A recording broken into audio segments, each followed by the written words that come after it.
All right. Woo. Wow.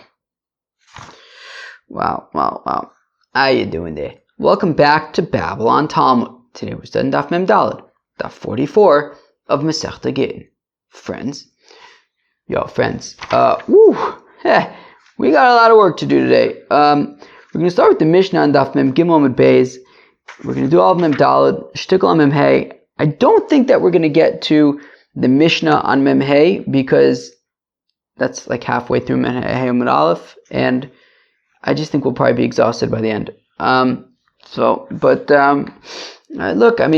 Look, we really have to earn these dafs these days, you know. We can't just sit back and relax. Maybe we can, but we got to earn these dafs, and we got to earn this one too. So, more discussions about avodim, selling avodim. Okay. When daf mem gimel amud beis, halfway through the amud. Hamoche abdul of the kochavim l'chutz l'etz yotze ben chorin. All right, probably stretch it out. Maybe get one babble yawn in 1 second. All right, I just stretched, just babble yawned, and now we're ready to do some work. Okay, we're ready to do some work. Okay, so it says the Mishnah, so a fellow who sells his eved to an ovid kochavim, okay, or he lives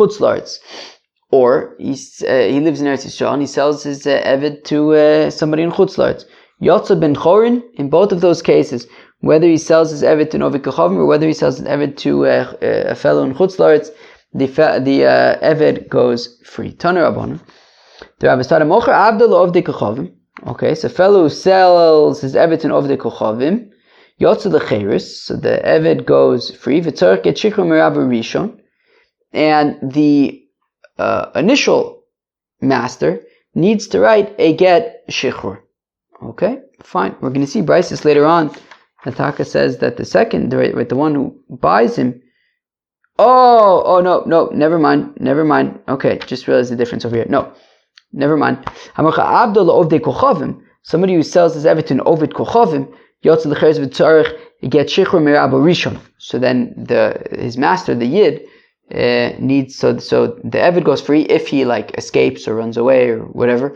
So he goes free. He wouldn't go back to his original eved and master, and the original master needs to write a get shichur for the eved. Fine.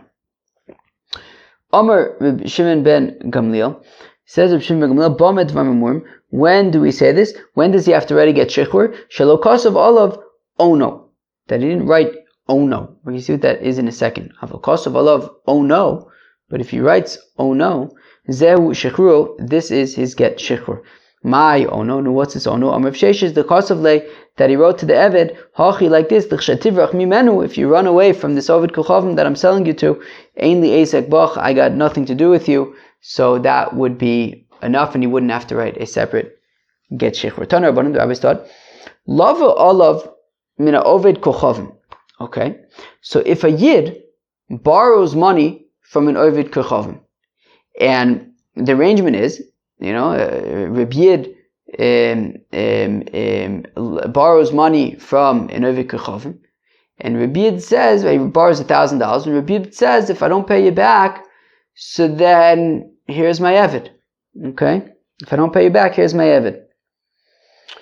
Also lo ovid kochavim nimuso. So once the ovid kochavim does nimuso, we're gonna have to figure out what that is. Yotza lecheres. So the eved goes free. Mani muso. Amravuna bar Yehuda nashke. That once the ovid kochavim, because we said if a fellow sells his eved to ovid kochavim, he goes free. So at what point is it considered that? Right. So in this case, Reb Yid borrowed $1,000 from ovid kochavim, and he says, if I don't pay you back, so then here's my eved. So once the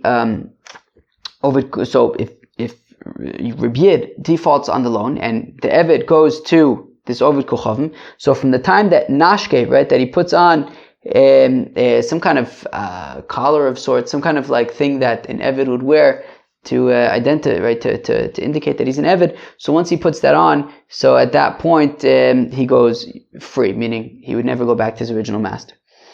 Okay, fine. So we say that nimuso is this kind of thing that he has to wear around that he wears around, the avodim wear around their necks to indicate that they're avodim. Most of Rav Sheshes, but Rav Sheshes says, I don't understand. How could that be the definition of nimuso?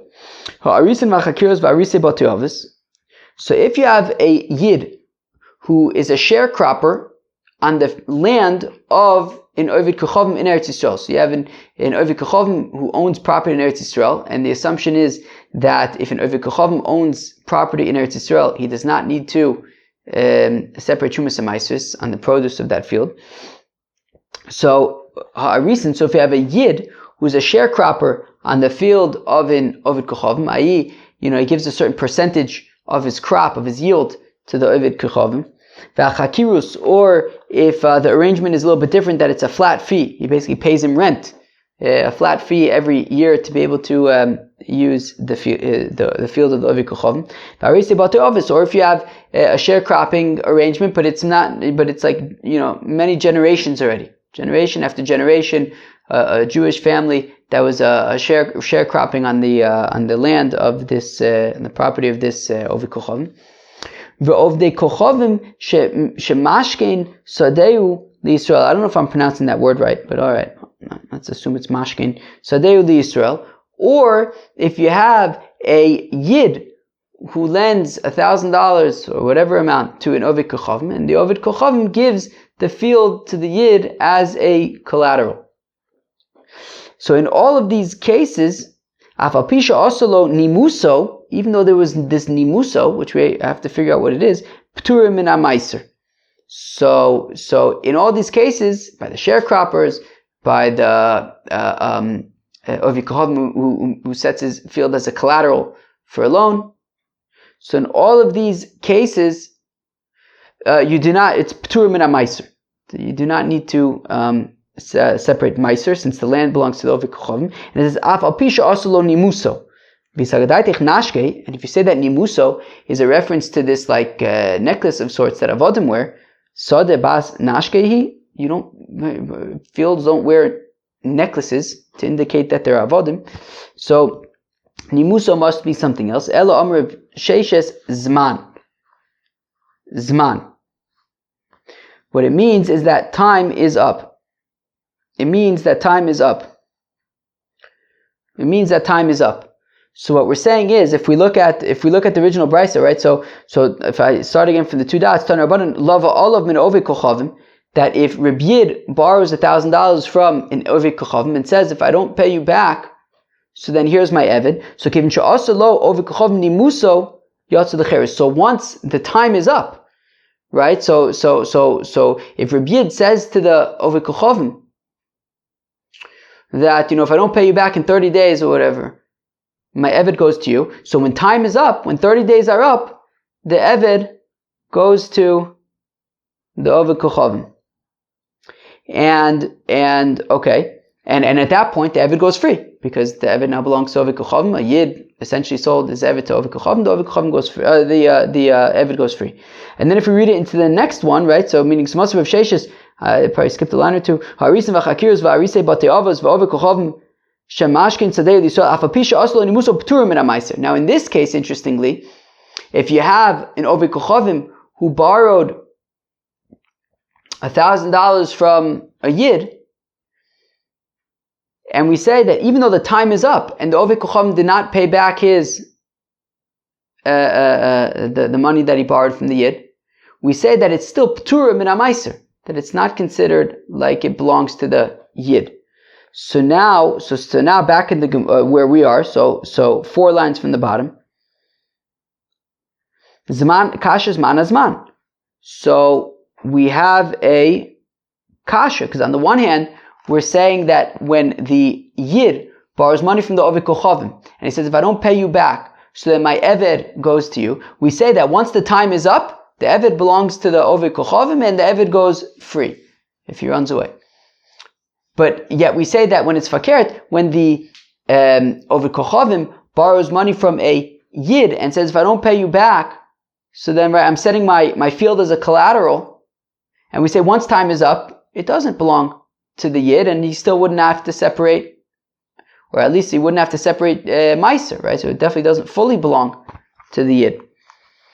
So right, by the Eved, it seems like, once time is up, the Eved now belongs to the Oved Kochavim, and yet when it comes to the field, we say once time is up, the field does not belong to the Yid. So lo kasha, it's no problem. Ha demotaz mane, ha delo motaz mane. So we want to say, well, in the first case, when we say that the Eved belongs to the Oved Kochavim, right, the Yid had borrowed money from the Oved Kochavim, time was up, he didn't pay it, so because time was up, that's why the Eved belongs to the Oved Kochavim. But we want to say that in the second case, where the Eved, where the Oved Kochavim made his field a collateral for money that he borrowed from a Yid, and we say that the produce of the field is nonetheless potter from Trumas and Maisris. So we say that's because in that case the time is not yet up actually. But one second, I don't understand. So why do I even need to say that if time is up by the Eved, right? The Yid borrowed $1,000 from a Oved Kochavim. He says, if I don't pay you back on time, here's my Eved. Time ran out. Obviously the Eved belongs to the Oved Kochavim. What's the Chiddush? So actually, rather, in both cases, time is not yet up. Time is not yet up. Okay? So in the first case, the arrangement is, the Yid says to the Oved Kochavim, I'm borrowing $1,000 from you. If I don't pay you back in 30 days, here's my Eved. And 30 days are not yet up. And the same thing happened with the field.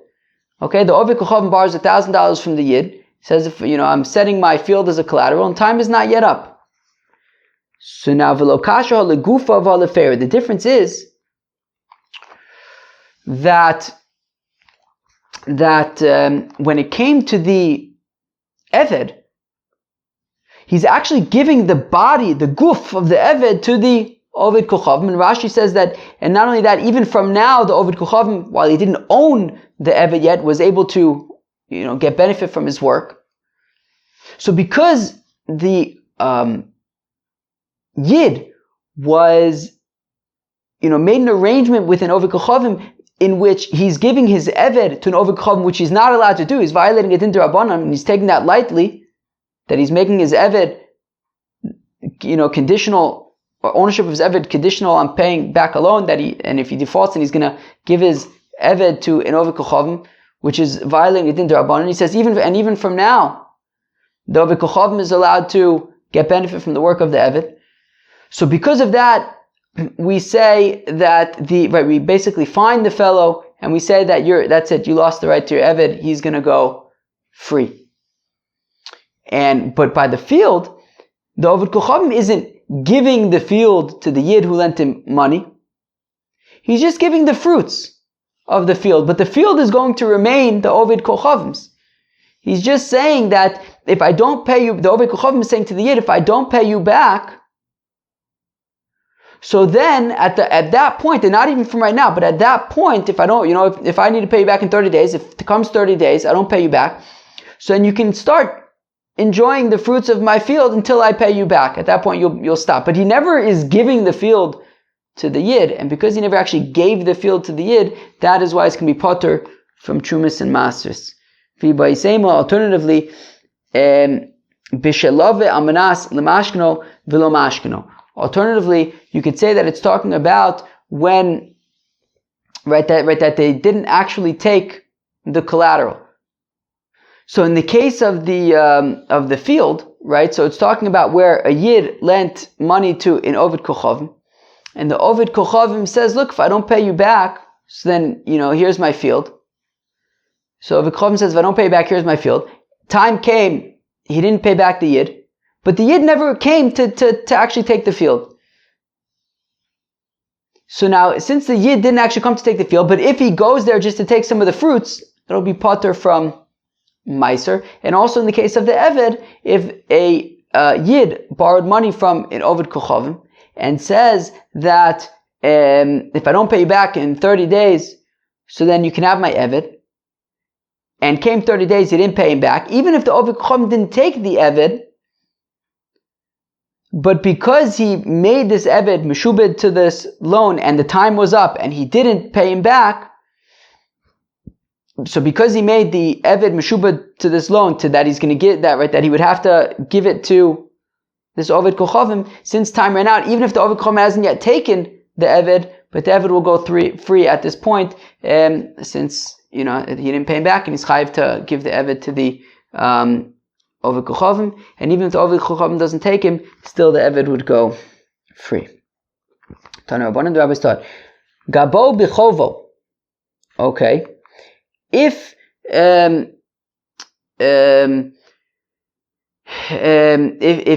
if a Ovid Kochavim took an Eved because he was owed money, because meaning it's not that necessarily the Yid borrowed money from the Eved, from the Ovid Kochavim.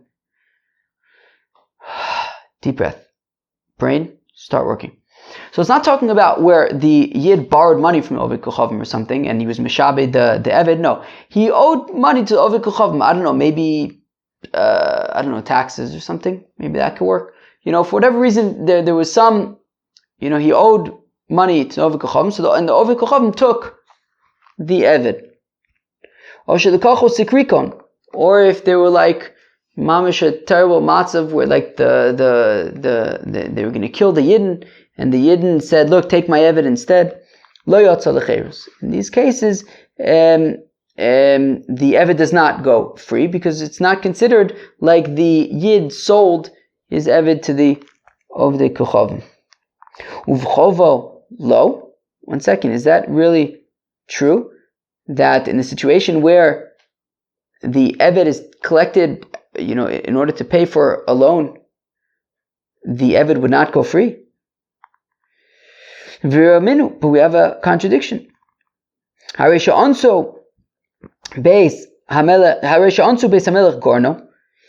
the king comes and they take his granary against his will,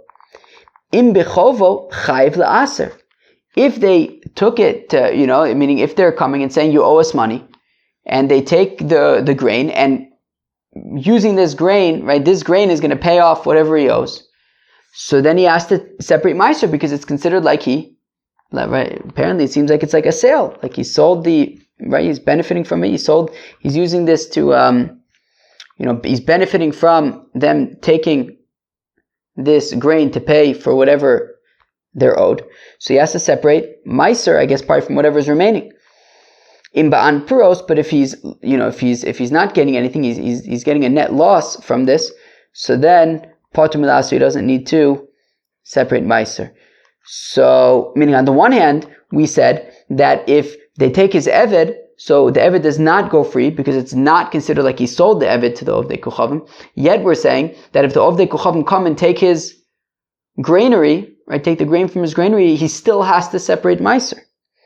So Shiny Awesome, when it comes to the grain, he's actually benefiting from the fact that he is paying off this chov with the grain. However, when it comes to Eved, it's specifically selling the Eved that he goes free. And here, he didn't sell the Eved, so therefore, the Eved does not go free. Tashma, coming here.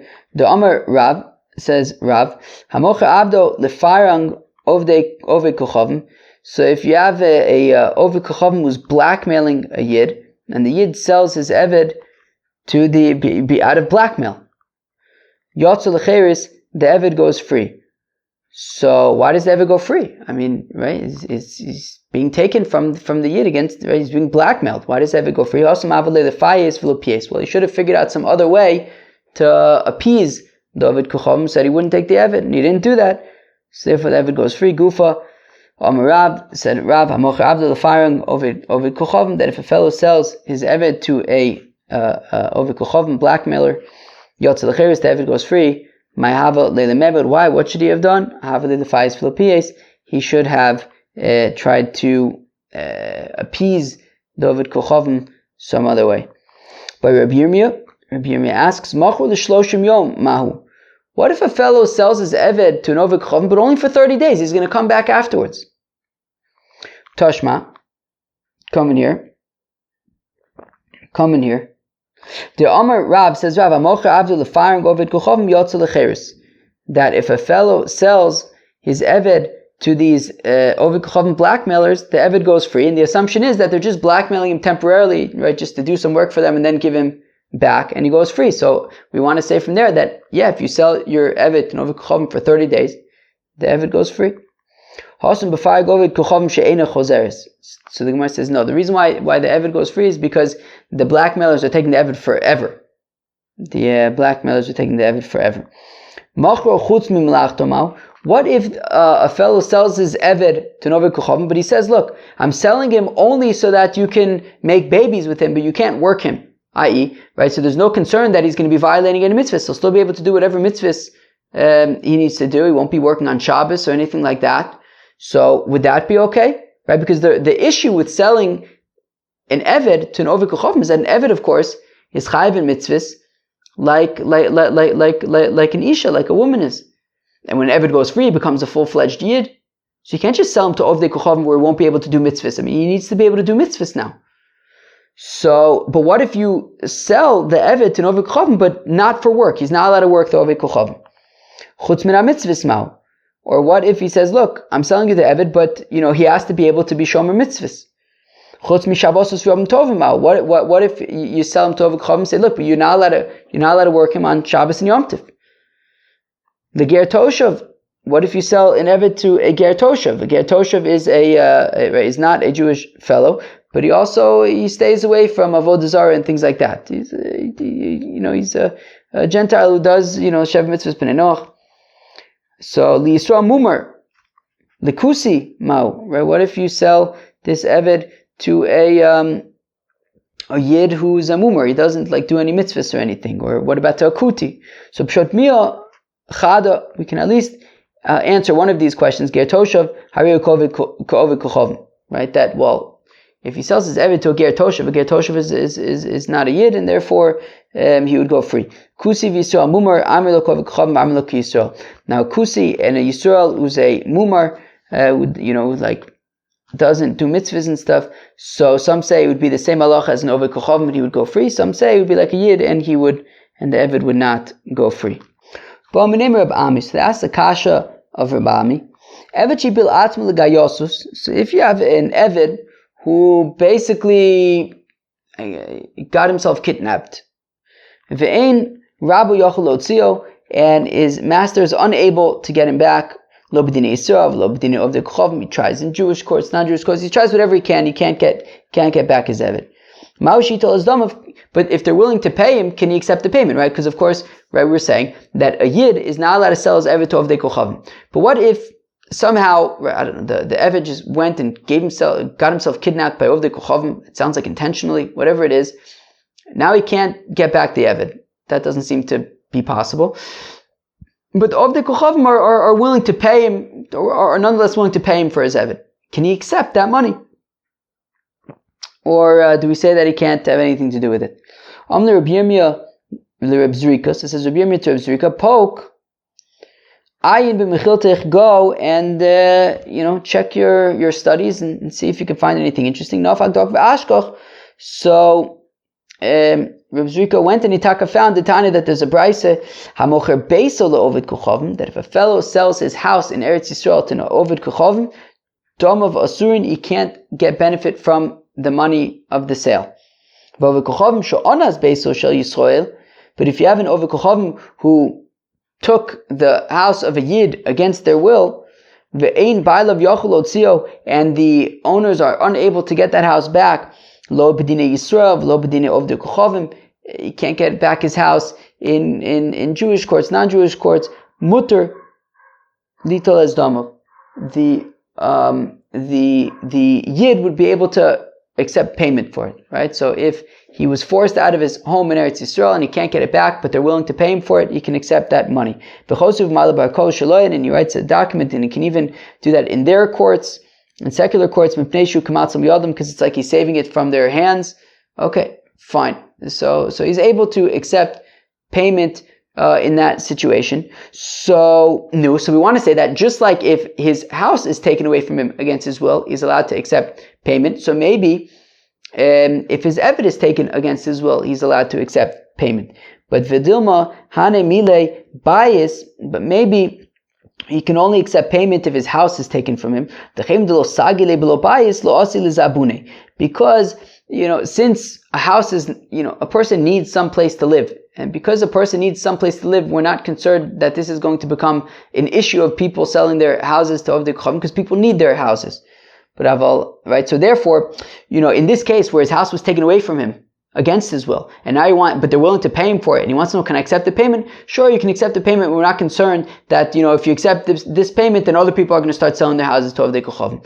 No, people need a place to live. We're not concerned that people are just going to en masse sell their properties to Ovdei Kochavim. Aval avda, it's not going to become sort of a trend. Aval avda sagile below avda, but in Eved, you don't, you can get by without your Eved. So maybe if we see sort of a precedent that a fellow is accepting money for his Eved, so then maybe people might start selling their Avodim to Ovdei Kochavim.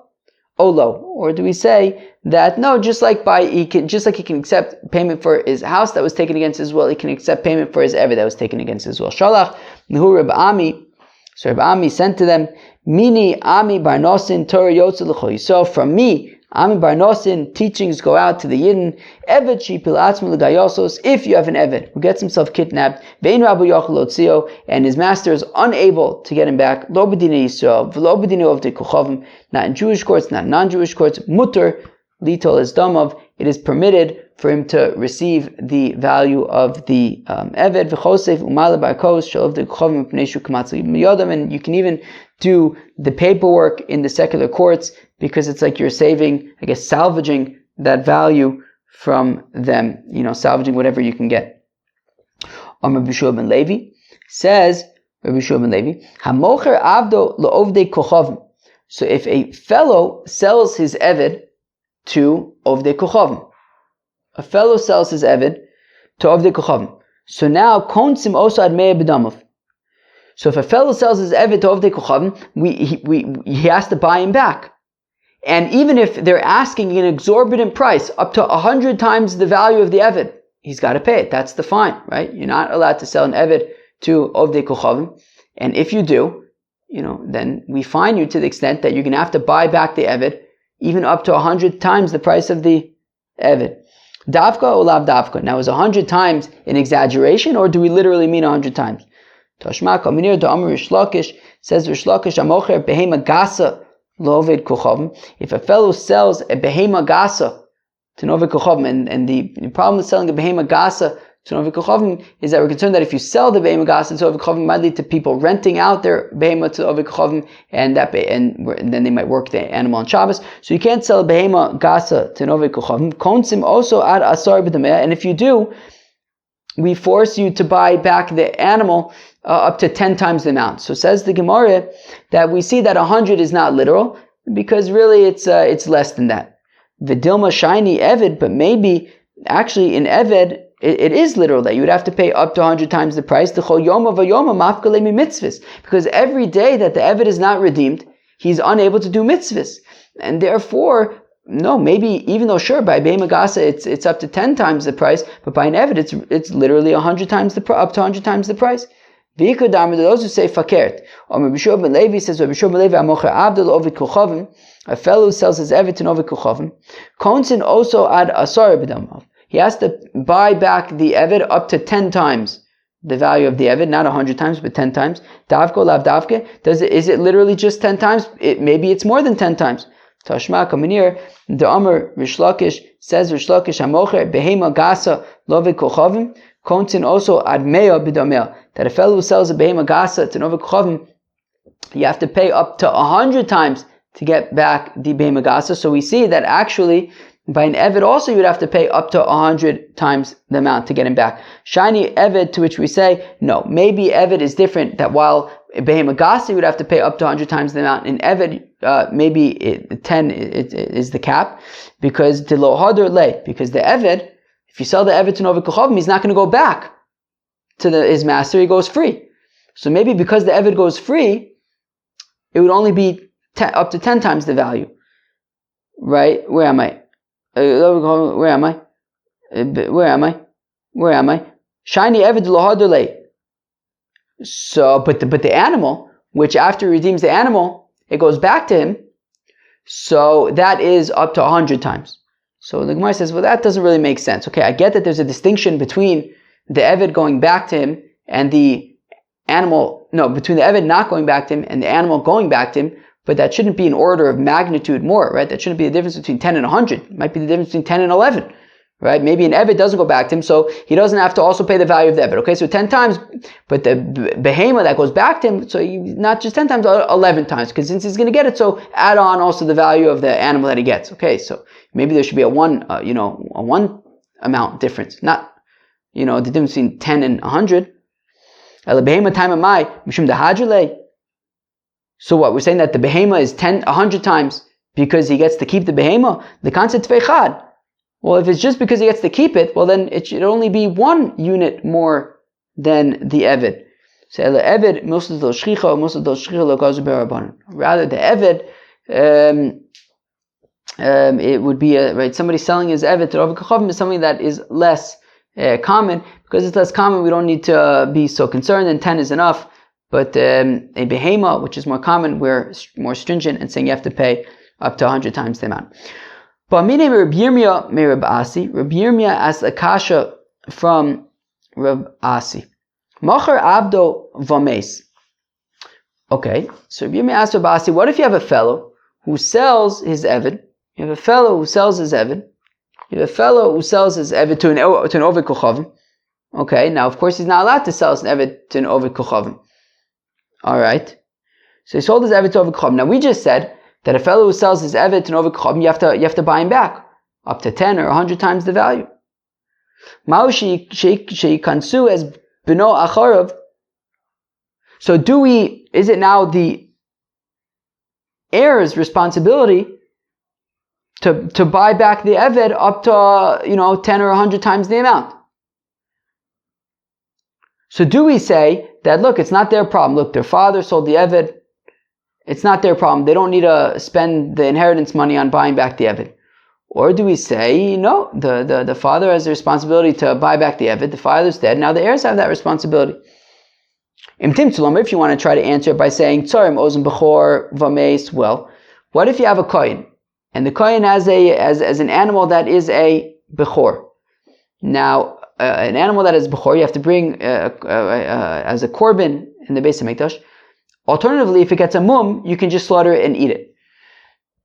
So if you have a fellow, right, Tzorim, Ozen, Bechor, who deliberately made a mum in this animal, said he can just slaughter it and eat it, Vames, and then he died. Kansu b'no acharv. If you want to say that in that case, the children would be unable to slaughter and eat the animal. Okay, but mishum de isur de oraisi. But you can say, but that's an isur de oraisa, a bechor. Avalacha isur de rabbanon. But over here, selling an eved to an oved kochavim is only an isur de rabbanon. So sure, the father sold his eved to an oved kochavim. He's not supposed to do it. It's an isur de rabbanon. That's a problem. But the question is, do the children take on that problem, and do they now need to spend the inheritance money buying him back? Maybe not. Maybe you can argue that, if by the Bechor, by the Korban Bechor, if you want to say that they're unable to slaughter the animal, so I think it's a machlokas, it's not clear, but if you want to say that they're not able to slaughter the animal, but that's because it's the oraisa, but this is their abundant, maybe the heirs don't have to take on that responsibility to buy back the eved. Vimtim tzalomar. And if you want to say, okay, but what about this example? Kivin melachto b'moed v'mes. If he set up his work so that he would do it on Chol HaMoed and then he died, meaning, on Chol HaMoed you're not allowed to work. But if it's a Davra Aved, if it's something that if you don't do it now it's going to cause a financial loss, well then you could do it on Chol HaMoed.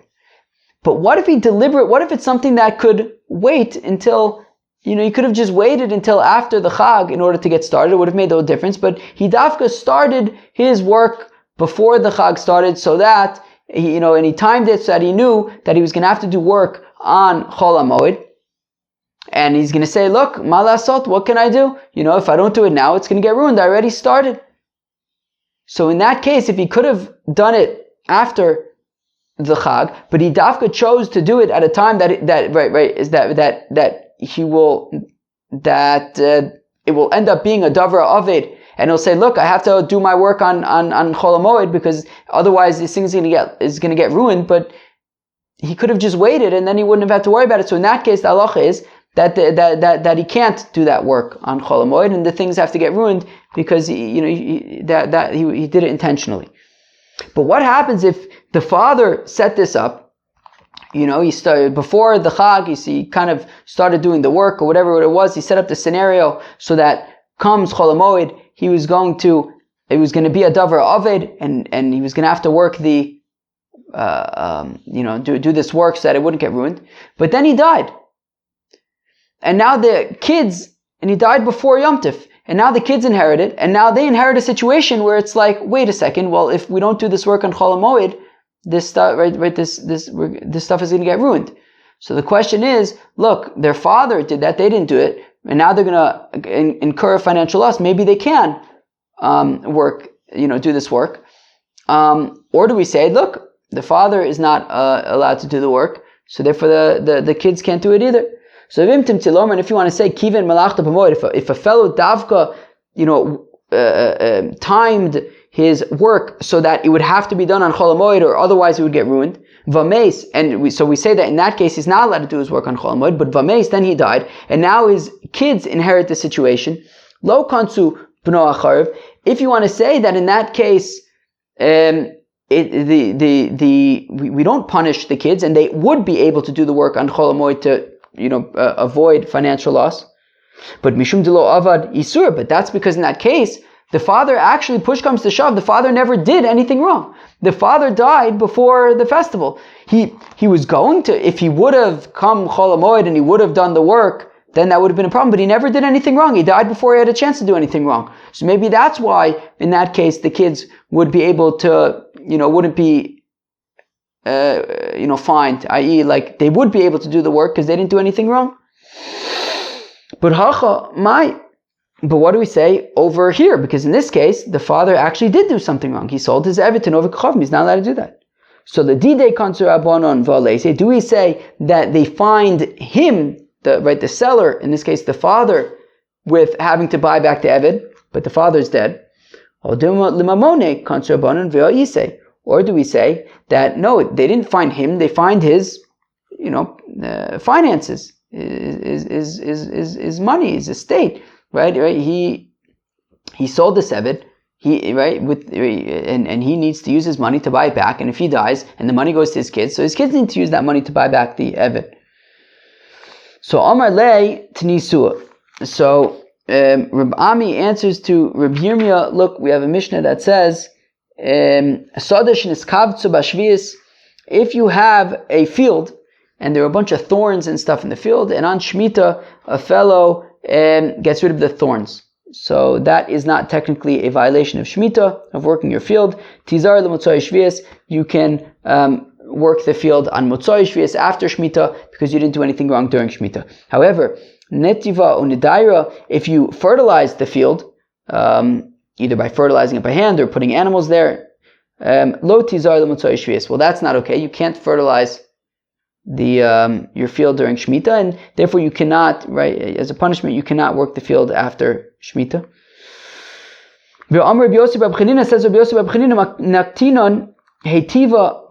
but what if a person fertilized his field, vames, and then he died, bino zora, we do not punish his children. His children would be able to seed the field.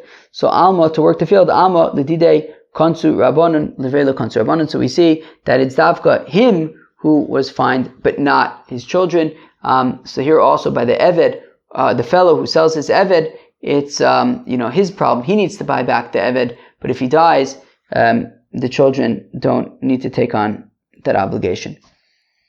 Omer Abai says, Abai Naktinon, Time Tyrus Shel Chaveru. If Shimon is mitame Ruvain's Tyrus, Vames, and then Shimon dies, Lo, Kansu Rabbanon, B'no Acharv.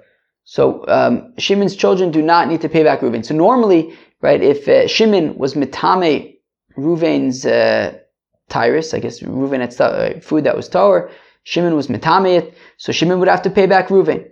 But if Shimon dies, his children do not need to pay back Reuven.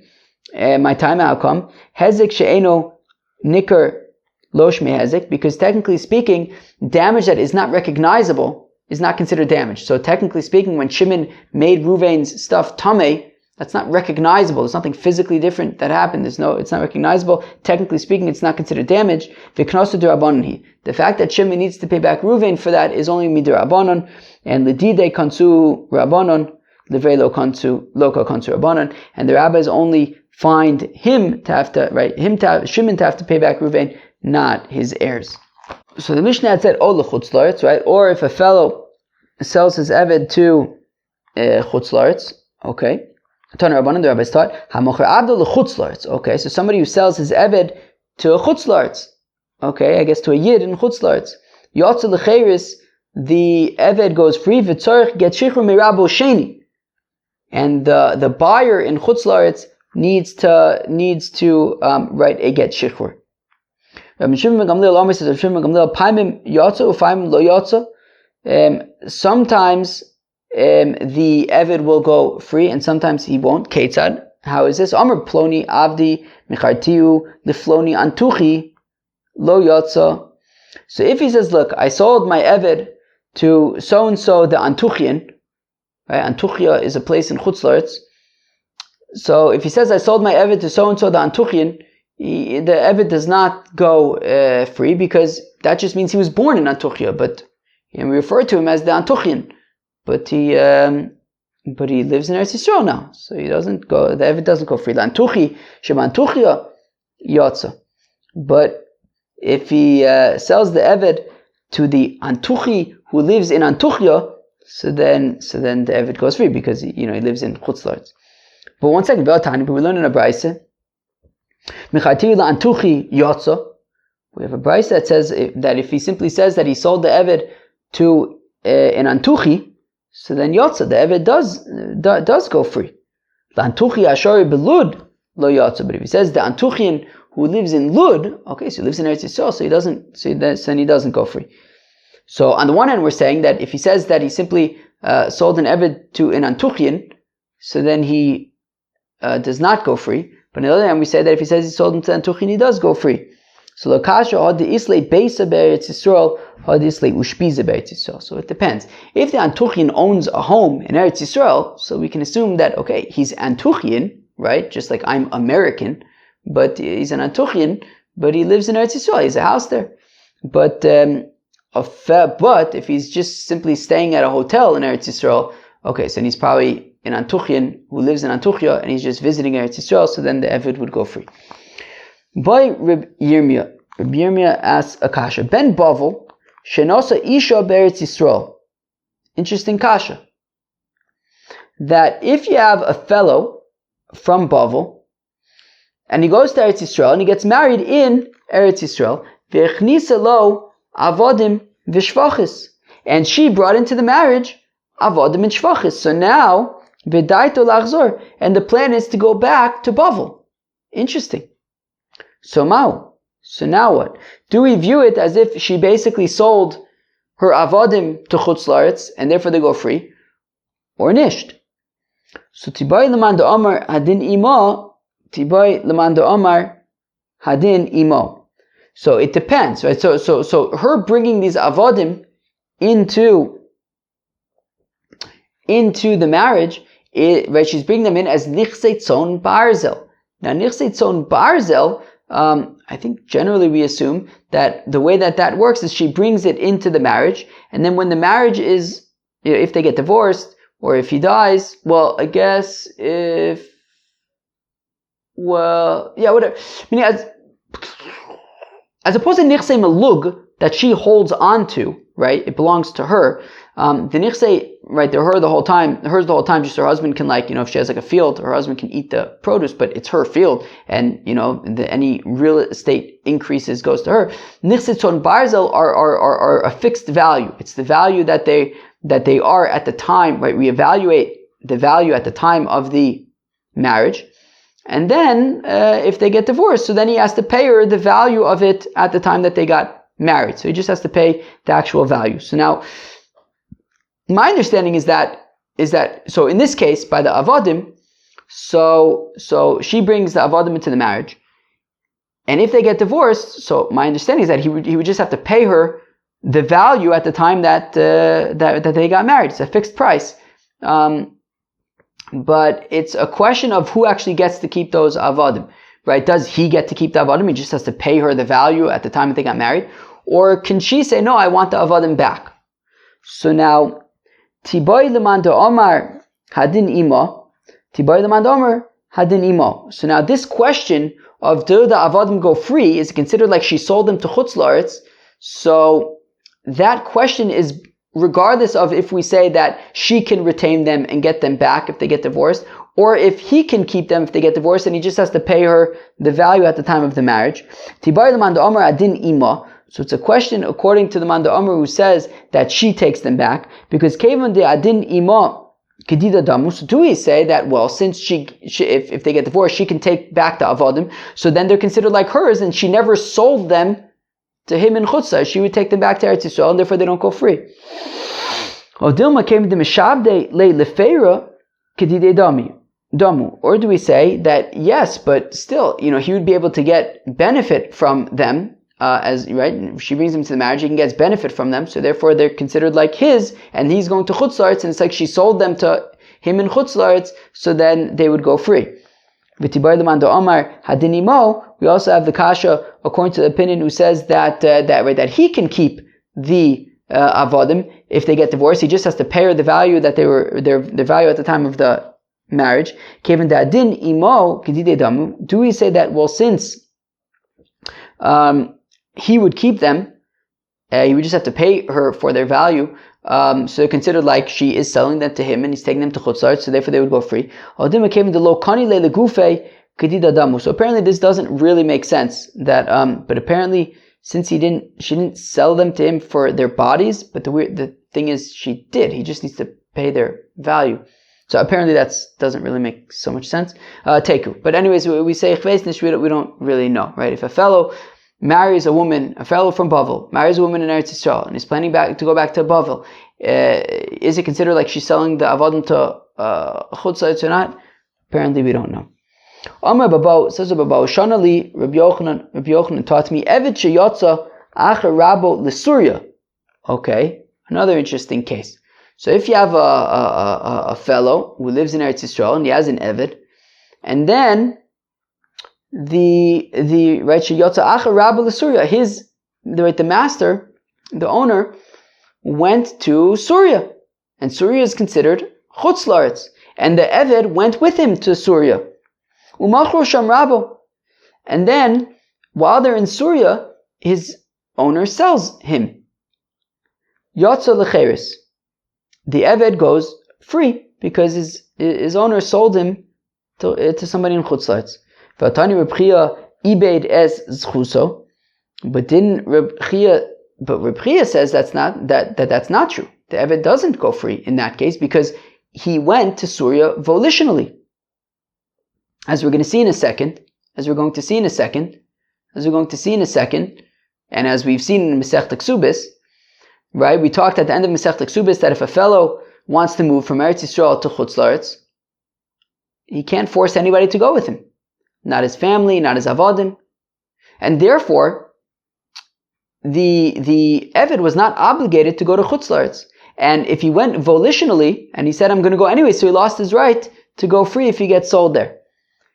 Okay, so again, so V'atani Reb Chia ibed es zchuso, didn't Reb Chia say that he lost his right to be freed by going volitionally? Lo kasha, it's no problem.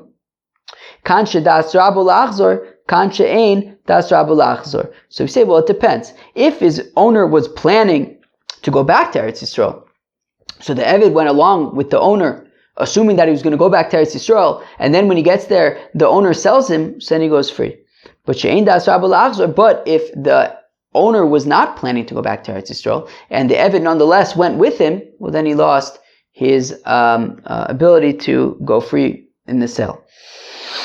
Ve'atanya, and as we learn in the Brisa, Yotze Eved achar rabo l'Surya that an Eved follows his master to Surya. Yotze, Losagi Delo Nafik. What does that mean? He follows his master to Surya. I mean, we learn in the Mishnah Ve'ena Kol Motziin that nobody has the right to take people out of Eretz Yisrael. So he didn't have the right to take his Eved to Surya. So how come we're saying that the Eved, right, says Yotze Ha'eved Achar Rabba l'Surya, and Eved follows his master to Surya. What do you mean? I thought he doesn't. He doesn't need to. The master has no right to force him. Ela Yotza Eved Achar Rabba l'Surya u'Machar Rabba Sham. So in the event that an Eved followed his master to Surya volitionally, and his master sold him there, Imdas Rabba l'Achzor, if the master was planning to go back to Eretz Yisrael, so then Kofinoso, so then we must release him. He goes free, because the Eved was planning to go back to Eretz Yisrael. Ve'im ein das Rabba l'Achzor ein Kofinoso. But if the master was not planning to go back to Eretz Yisrael, and the Eved nonetheless went along, so then he would not go free. Amr Rav Anan, says Rav Anan, Shma Esmine D'mar Shmuel Tarte. I heard two halachis from Shmuel. Says Rav Anan, I heard two halachis from Shmuel. Chadahach, one is this halacha that we just learned, that an Eved who is sold in Chutz La'aretz, right, sold from Eretz Yisrael to Chutz La'aretz, goes free. V'idach, and the other halacha from Shmuel, the Itmar, that it was stated, Amocher Sadeu B'shnas HaYovel, Atzma, that what if a fellow sells his field during the Jubilee year, during Yovel, right? Of course, if Shimon sells Reuven a field, so then comes the Jubilee year, comes Yovel, the field reverts back to Shimon. What if Shimon sold the field to Reuven during the Jubilee year itself? So Rav Amar Mechur V'Yotza, so Rav says it's a proper sale. It's a proper sale, meaning it counts as a sale. Shimon sold his field to Reuven, but it immediately reverts back to Shimon. Ushmuel Amar Eina Mechura Kol Iker, where Shmuel says, no, there's no sale at all. If you sell a field during the Jubilee year, there's no such thing. It just immediately, it never leaves the possession of Shimon. And says Rav Anan, I know that in one of these examples of Shmuel, either by a fellow who sells his Eved to Chutz La'aretz, or a fellow who sells a property, a field during the Jubilee year, in one of them, the buyer gets his money back, in the other, he does not. And I'm not sure in which case the buyer gets his money back. Rav Yosef says, well, let's see. Midetani b'braisa, from the fact that this braisa says, Hamocher Abdul Chutz La'aretz Yotzu L'cheres v'tzarich get shichur mirabo. I'm sorry. From the fact that the braisa taught regarding selling an Eved to Chutz La'aretz, Midetani b'braisa, from the fact that it says in the braisa, Hamocher Abdul Chutz La'aretz, that a fellow who sells his Eved to Chutz La'aretz Yotzu L'cheres, the Eved goes free. V'tzarich get shichur mirabo sheni. In the second, the purchaser needs to already get shichur.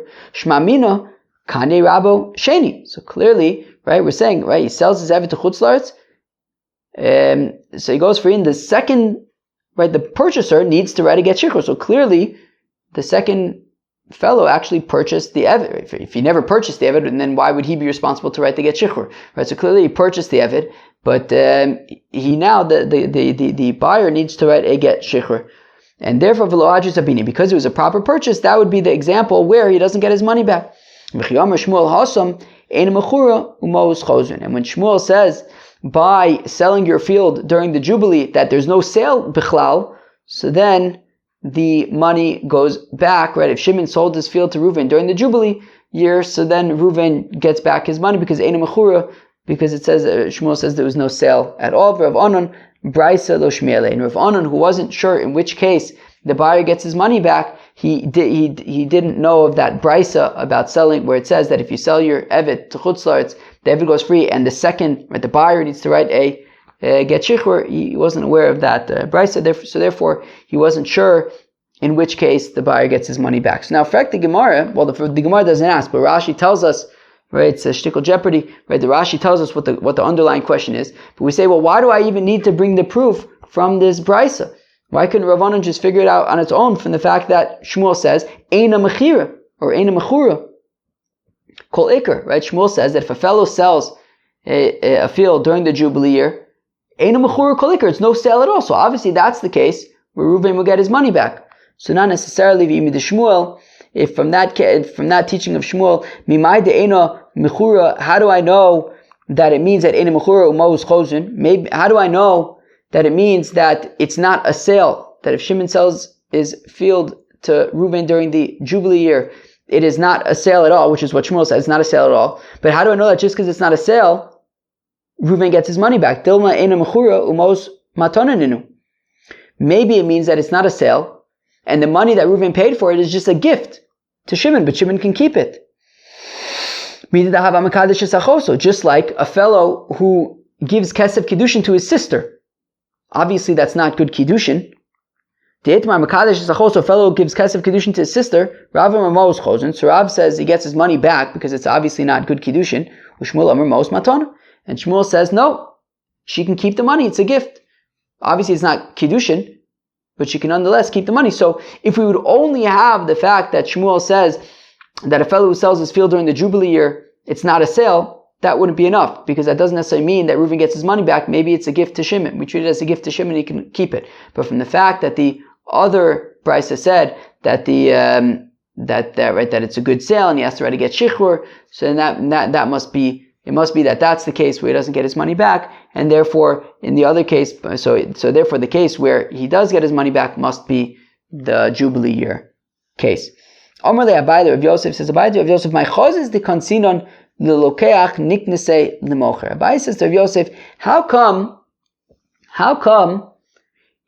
when a fellow sells his eved to Chutz La'aretz, to a Yid in Chutz La'aretz, the buyer is the one who needs to write the get shichur? Why can't it be? Why isn't it that the? Why do we punish the buyer? Why not punish the seller? So Amalei lav achbore ganef ela chore ganef. That's a really interesting statement. So Rav Yosef responds to Abai and he says, well, it's not the mouse that steals the cheese. It's the hole that steals the cheese. Because if there was no hole for the mouse to run back to, then the mouse would never have stolen the cheese in the first place. Whereas it's the hole, it's the existence of the hole that really facilitates the theft of the cheese. And here also, right? And here also, meaning, so even though it's the mouse who technically stole the cheese, but it's really the fact that there's the hole for him to run back into that really is what enables the theft to go down, because without it, the mouse wouldn't steal the cheese. And here as well, technically it's the seller who sold the eved, but if not for the fact that there is somebody to buy it, well then the sale would have never happened. So Amalei, but Abaye says, look, you can also look at it from the other direction. If not for the fact that there was if not for the fact that the mouse steals cheese, then there would be no need for the hole, right? It's really, the real issue is that the mouse is stealing the cheese. And over here also, right, if not for the fact that the fellow is selling avodim, so then there wouldn't be any buyers. The real issue is the selling.